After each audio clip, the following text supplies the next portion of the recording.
Hello, and welcome to the Radiant Mission Podcast. My name is Rebecca Toomey, and we are on a mission to encourage and inspire you as you're navigating through this crazy life and with your relationship with Christ. We are currently in a series called God's Design for Women's Health. Last week, we had an awesome guest. Her name is Nicki, and she is back with us today to continue talking about all things women related, motherhood. We talked about formula last week and predatory marketing tactics. And we talked about birth. We talked about hormones and all of the things and the symphony that is a woman's body. So we're here today to continue the conversation on these forces that are trying to pull us apart from our babies and from our bodies. So, Nicki, thank you for coming back to chat with me today. Of course. What a pleasure. Thank you for having me Yeah, again. of course. Of course. I love chatting with you. I mean, if we didn't have all of these kids that you and I both have, we could probably chat all day long. But there's a lot going on. So Yeah. we wanted to touch on a couple of other things. You know, you had mentioned in that last episode that these forces, so we talked about formula companies and how it's not about the idea that some women don't need formula. That's not what our beef is. Our beef is with the fact that rather than encouraging a new mother who is newly breastfeeding to breastfeed, it's companies coming in with their marketing tactics trying to say, no, no, no, don't even bother with that. Just use our product. hmm And another industry that does that is the birth control industry. hmm And they come in when girls are teenagers and say, "Oh, you have painful periods, you have heavy periods. Yeah, you know what? You have skin problems, you have acne. We can solve all your problems. Just take this pill and you'll be good to go." And we've had a couple episodes on birth control so far. Y'all have heard my horror stories, so you know that it's not as cut and dry as it's made out to be. These are predatory marketing tactics that are out there.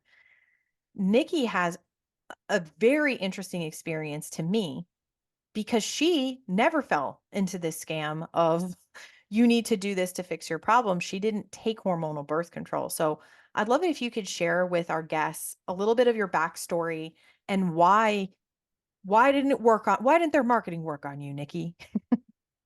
Yeah. So, like a lot of people, when I was a young teenager, 13, 14, I had friends that were going on hormonal birth control to try to air quotes regulate their period, or fix their acne or whatever it was. And that just was never, my mom, for example, has never been on hormonal birth control.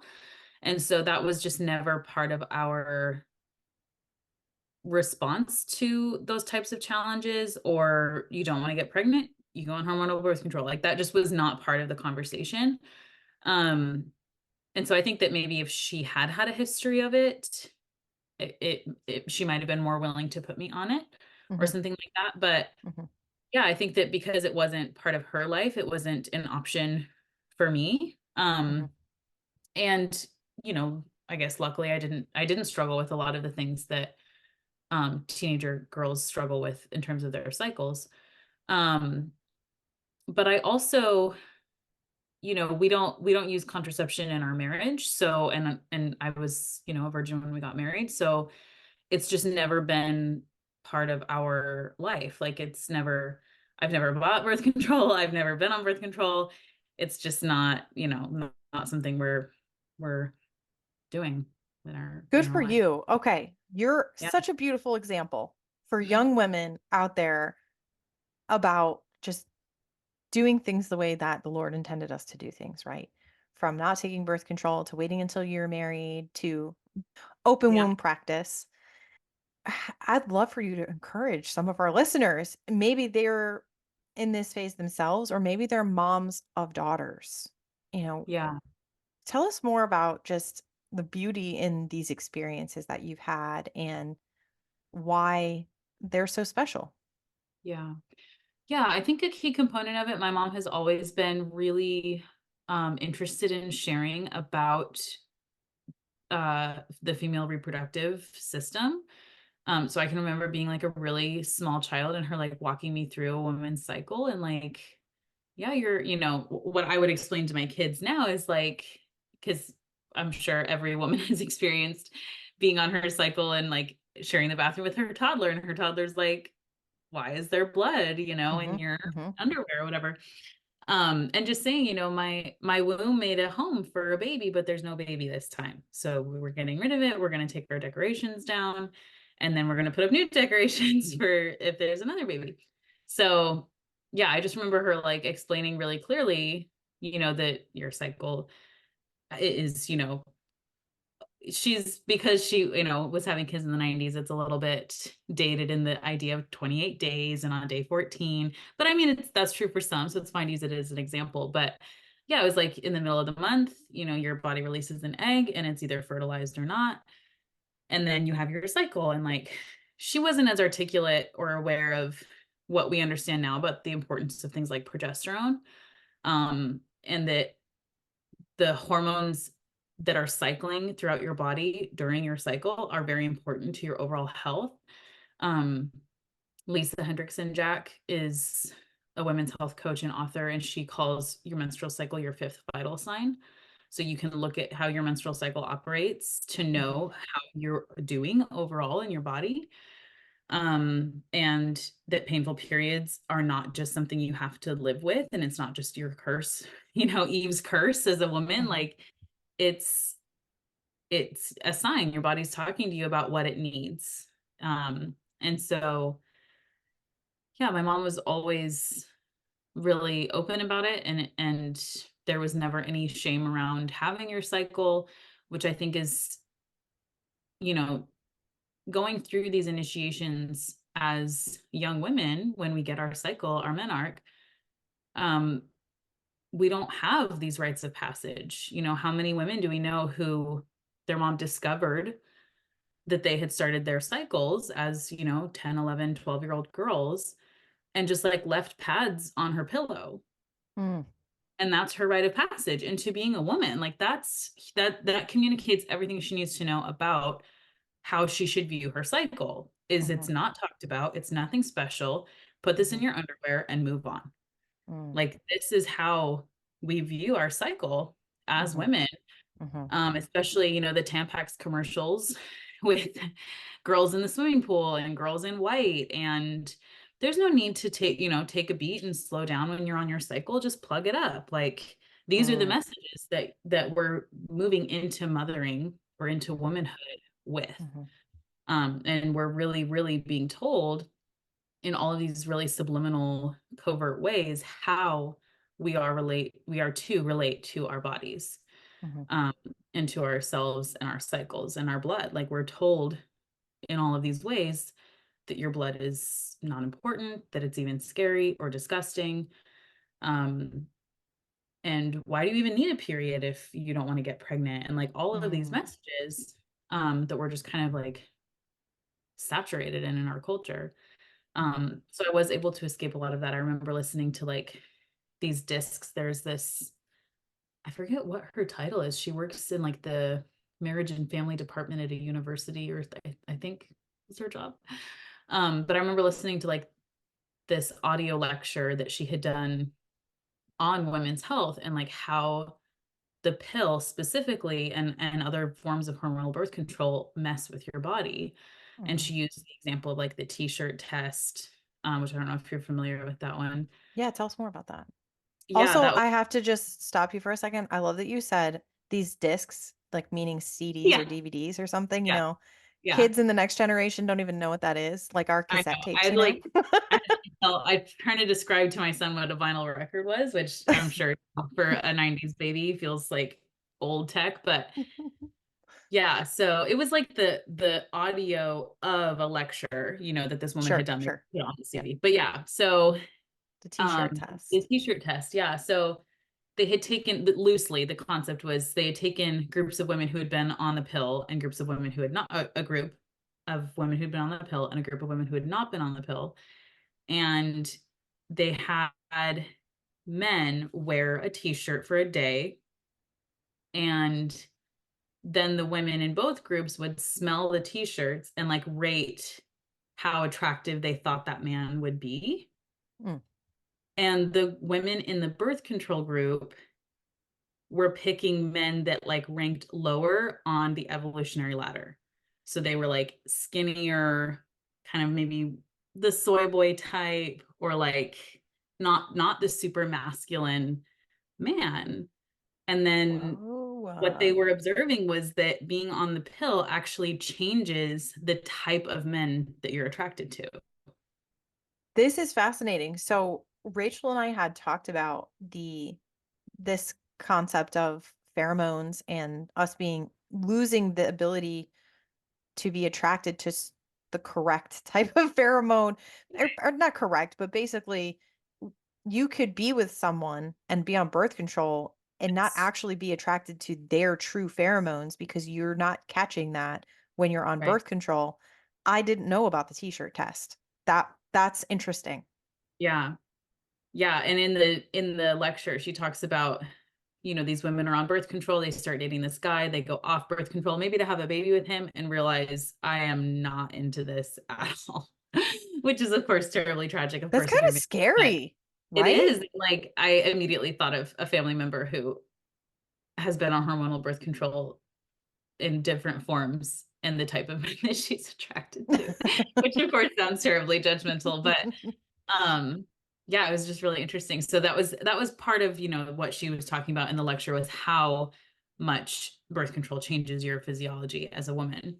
Um and she talked about Depo-Provera, which is The the shot. injection in your Mhm. shot, yeah, in your arm. And there are all these different forms, and some have progesterone, some don't have progesterone. So it's hard to just kind of articulate the risks of all birth control, because they all operate so differently.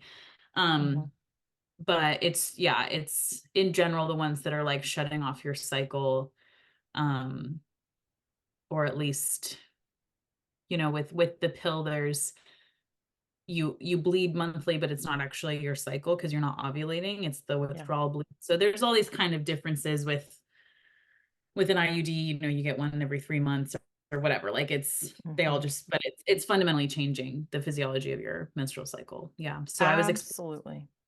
I was exposed to a lot of that as a teenager, and just kind of really realizing like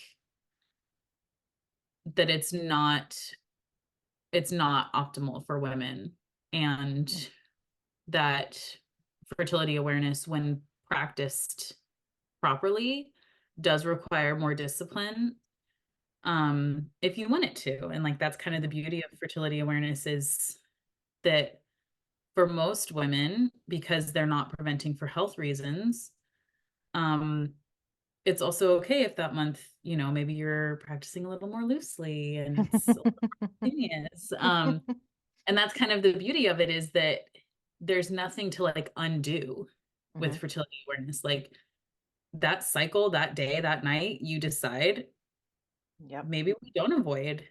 And like the potential for a baby is there. I think the potential for life is huge. Like that's part of what makes intimate acts so special, is like we can like make people. Like that's huge. Like it's not Yeah. just the superficial experiences that we're told are so fun and empowering, and Mhm. what we're missing out on because we're stuck in this marriage. Like it's Mhm. way more fun to be like, this could change the course of the future. Like Absolutely. that's way cooler. Yeah.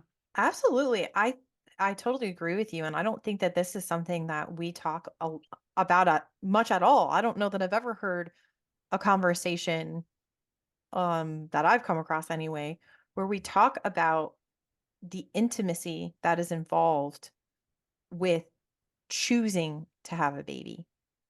And like you said, not having to quote undo anything, Yeah. right? Like you don't have to stop taking birth control or take out an IUD or stop taking a shot. When you are using the fertility awareness method, you know when you're ovulating and you know when you're within your ovulation window, and you make a choice whether before or in the moment or most of the times in the moment, right? Where you're deciding, are we going to go forward with this?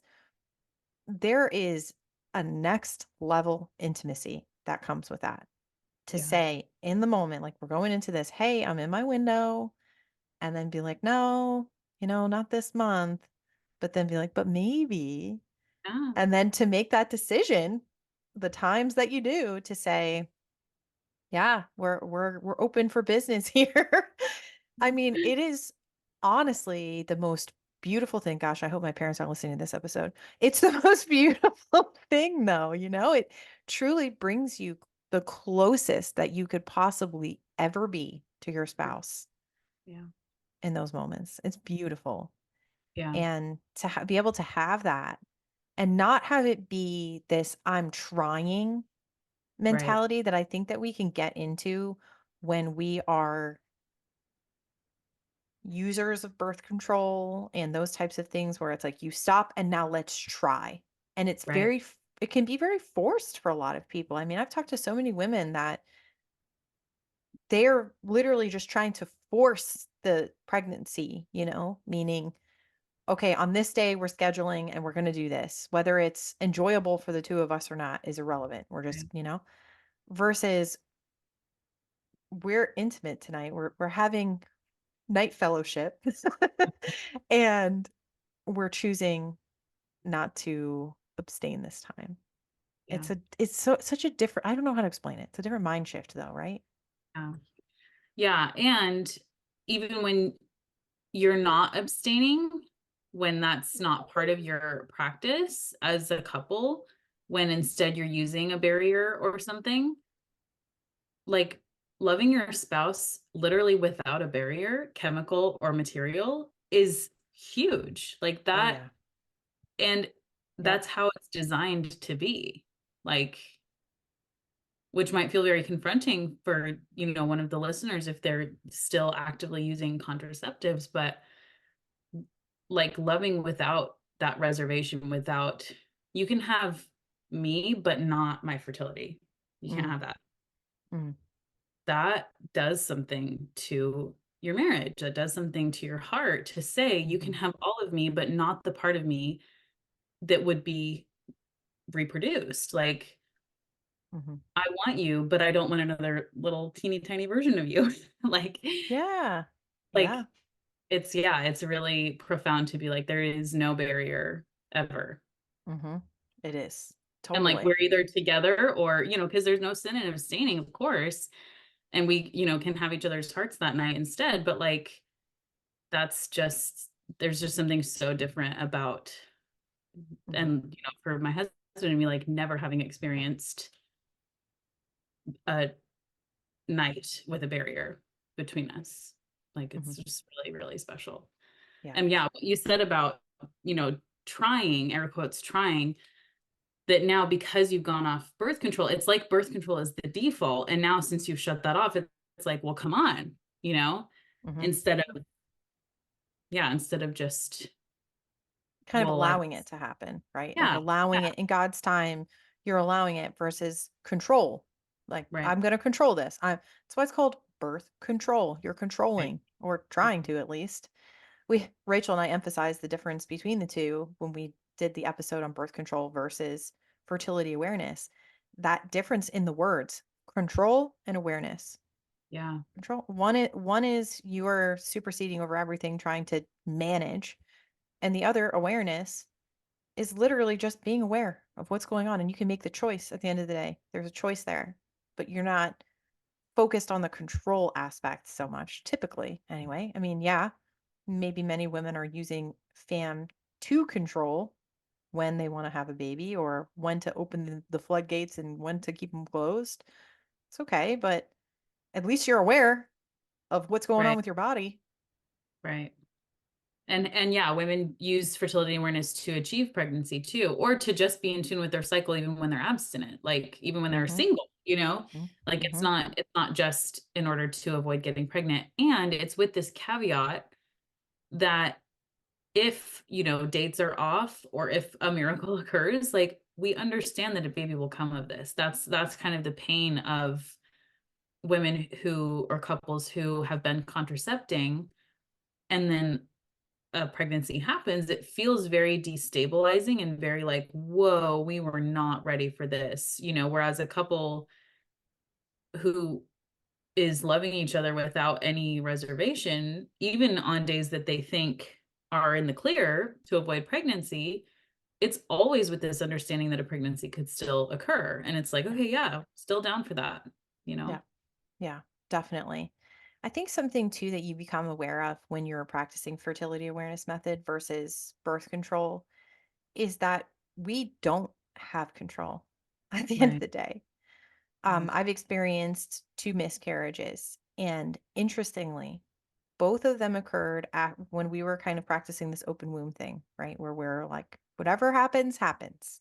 Hmm. And I honestly feel like, and God doesn't bring life to take it away, right? I'm not trying to say that God did this, but I'm taking this lesson away from those experiences to say that just because we think something is going to happen or should happen doesn't mean that that is his plan for our lives.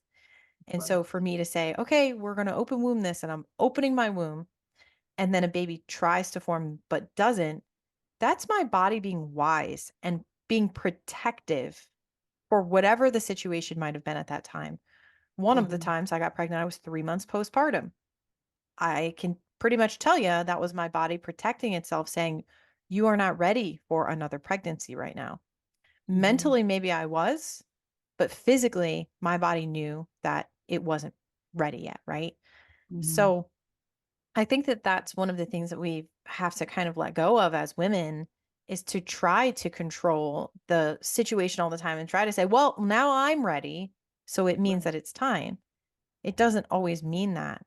So, sometimes our plans for our lives are not aligning with what the Lord has planned for us. So, just kind of a little side note.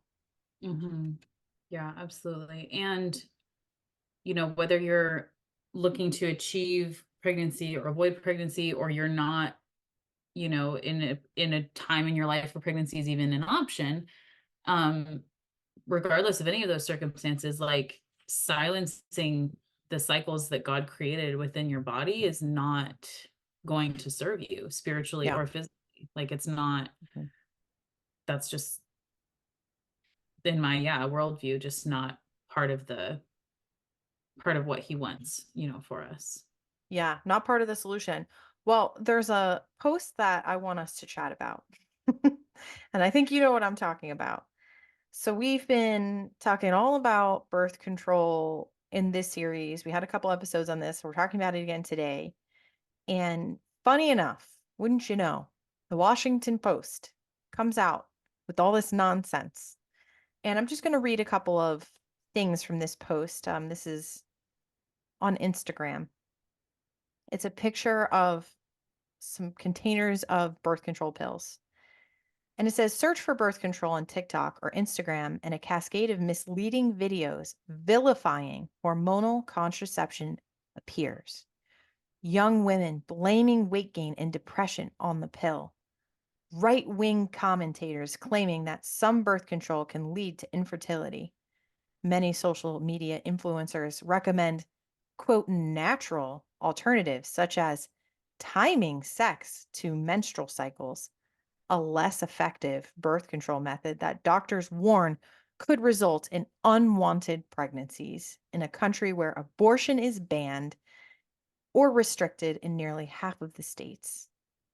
The backlash comes at a time of rampant misinformation about basic health tenets, poor digital literacy, and a debate over reproductive rights in which far right conservatives argue that broad acceptance of birth control has altered traditional gender roles and weakened the family. Here's a quote. People are putting themselves out there as experts on birth control and speaking to things that the science does not bear out, said Michael Belmonte, a male OBGYN in DC. I'm seeing those direct failures of this misinformation.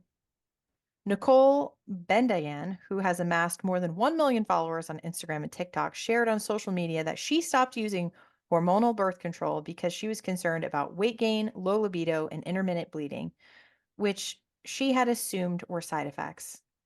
Her TikTok explores getting off birth control and becoming a cycle syncing nutritionist who teaches women how to live, quote, in tune with their menstrual cycles.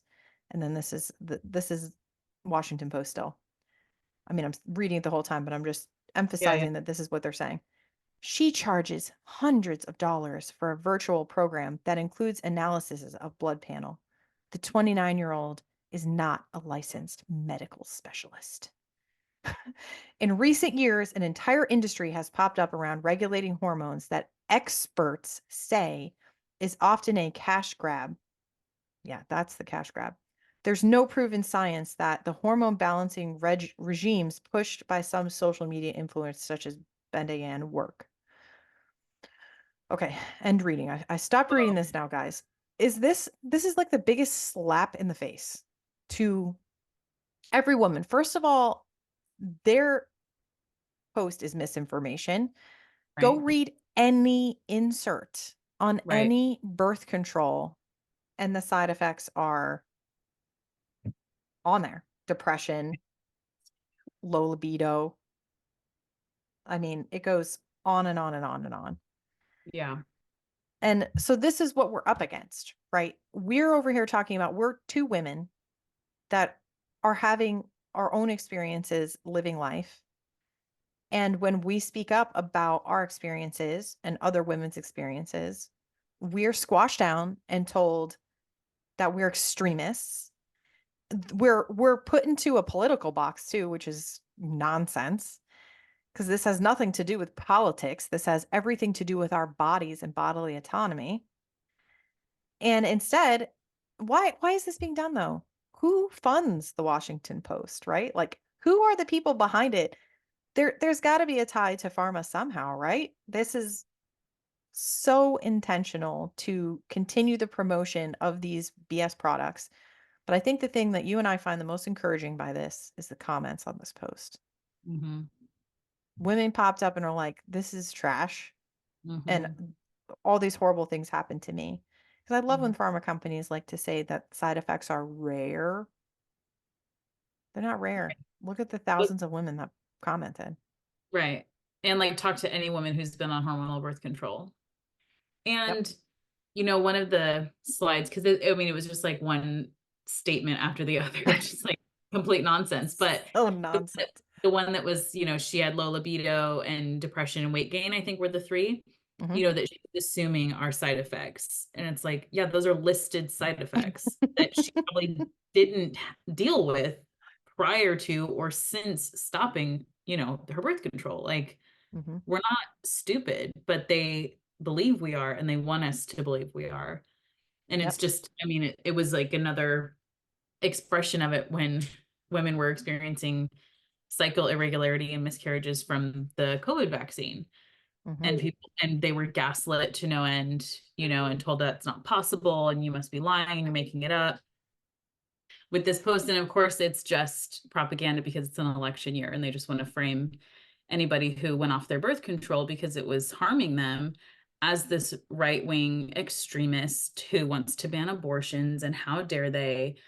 And, it's just to paint anyone who doesn't use birth control for these reasons or who chooses to go off of it or who says, actually, maybe we shouldn't be shutting off an entire system of our body Hmm. as as a pro-Trump MAGA hat wearing freak. Like it's just literally to paint any person who disagrees with you or who is literally just living their life off birth control, heaven forbid, as this psycho that Hmm. wants to take away your rights. Yeah, that's It's 100% what I got. horrible.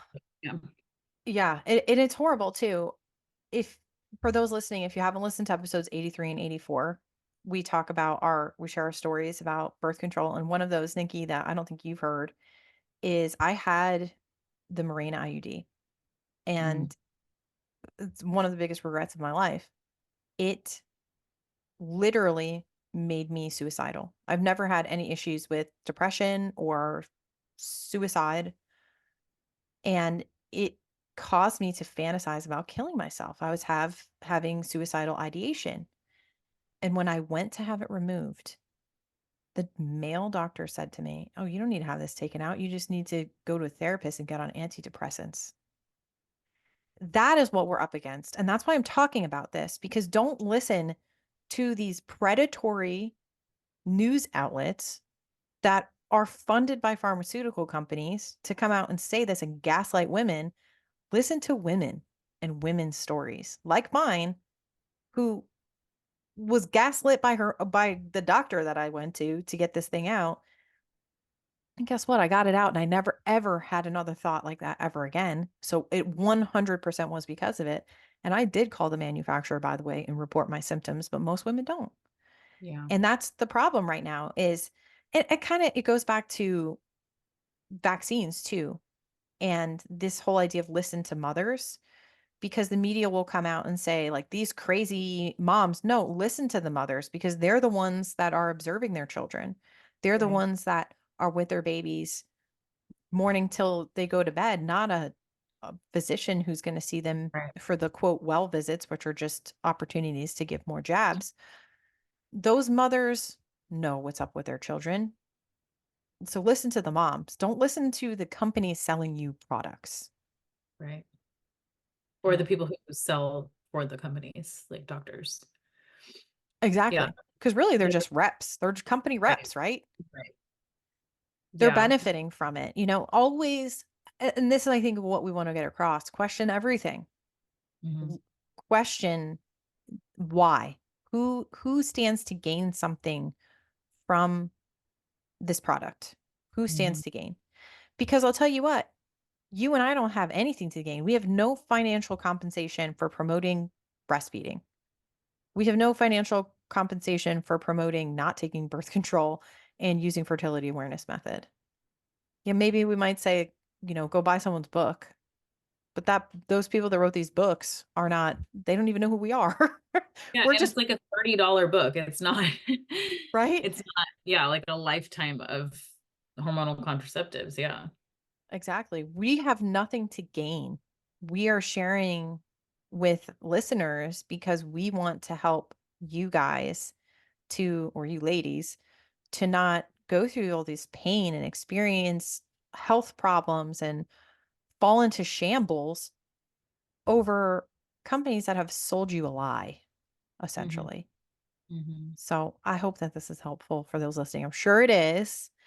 And I appreciate you so, so, so much because you're a busy mom and you're expecting to, but you have taken time out of your day to just love on these women that are listening to this podcast by sharing this information because that's where this is coming from, right? This is coming from your love for other women and wanting other women to experience what you've experienced as a mom, right? Hmm. Is there anything else that you want to share before we wrap up for today? I don't think so. If anyone is interested in joining the movement at Radical Moms Union, you can follow Radical Moms Union on Instagram. And just shoot Natasha a message. Hey, I heard Nikki on the podcast, or message me, of course.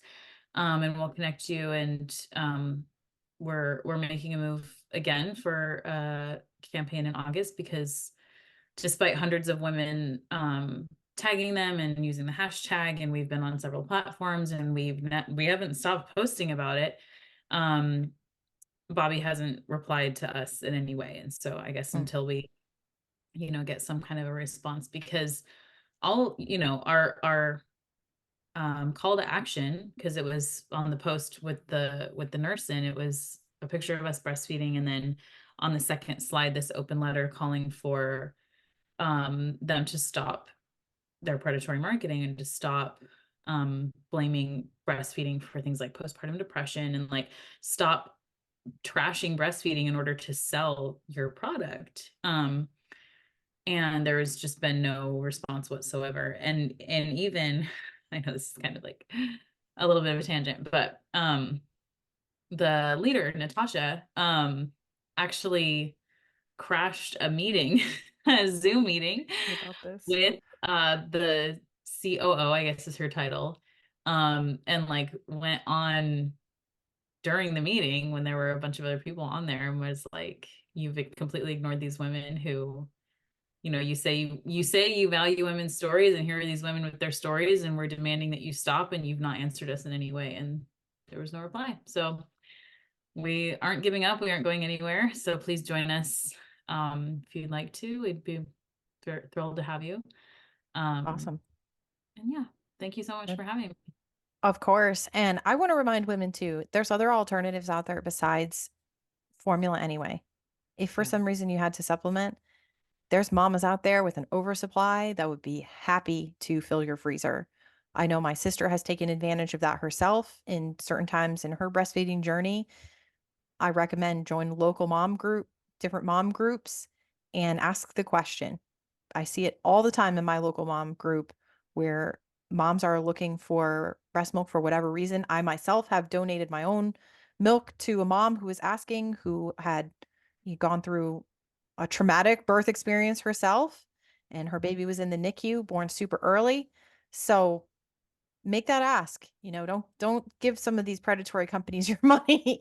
help help another mom help you, right? Like Mhm. we can help each other.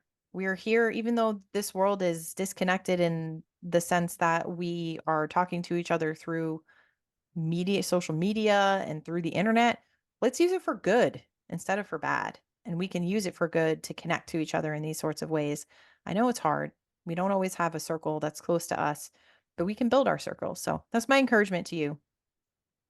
Absolutely. And yeah, thank you all for tuning in on this journey. Nikki, thank you so much for being here. You're awesome. And Or- if, of course, if you want to follow Nikki on Instagram, her handle is nikki.french. And if you'd like to follow along the podcast, you can find us on Instagram, Facebook, YouTube at The Radiant Mission as well. And today we're going to close with Nikki's favorite Bible verse. It is John 6:51. She actually named her business after this. Tell us a little bit about that real quick before I read the verse. Yeah, so I am a birth worker, as you mentioned in the last episode. But I have a sourdough micro bakery. I'm hesitant to call it that because even the micro bakeries out there, they do so much more than I do. So maybe I'm a micro bakery. But Mini um micro. yeah. Yeah, I sell all kinds of sourdough products, breads, cookies, bagels, and stuff like that. So my sourdough business is called Living Bread Company, after my favorite verse. I didn't know if you wanted me to read it. Yeah, go Um, ahead. but yeah, so my favorite verse is John 6:51. I am the living bread that came down from heaven. Whoever eats this bread will live forever. This bread is my flesh, which I will give for the life of the world. I love So that. Thank you so much, Nikki. I appreciate you. And we are wishing everyone a radiant week, and we'll see you next time. Bye, everyone.